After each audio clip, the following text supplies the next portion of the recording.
Il y avait là plusieurs femmes qui regardaient à distance. Elles avaient suivi Jésus depuis la Galilée pour le servir. Parmi elles se trouvait Marie-Madeleine, Marie, mère de Jacques et de Joseph et la mère des fils de Zébédée. Le soir venu, arriva un homme riche, originaire d'Arimathie, qui s'appelait Joseph, et qui était devenu lui aussi disciple de Jésus. Il alla trouver Pilate pour demander le corps de Jésus. Alors Pilate ordonna de le lui remettre. Prenant le corps, Joseph l'enveloppa dans un linceul neuf et le déposa dans le tombeau qu'il venait de se faire tailler dans le roc. Puis il roula une grande pierre à l'entrée du tombeau et s'en alla. Cependant, Marie-Madeleine et l'autre Marie étaient là, assises en face du tombeau. Quand la journée des préparatifs de la fête fut achevée, les chefs des prêtres et les pharisiens s'assemblèrent chez Pilate en disant « Seigneur, nous nous sommes rappelés que cet imposteur a dit de son vivant, 3 jours après je ressusciterai.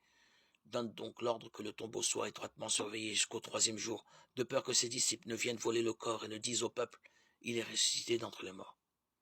Cette dernière imposture serait pire que la première.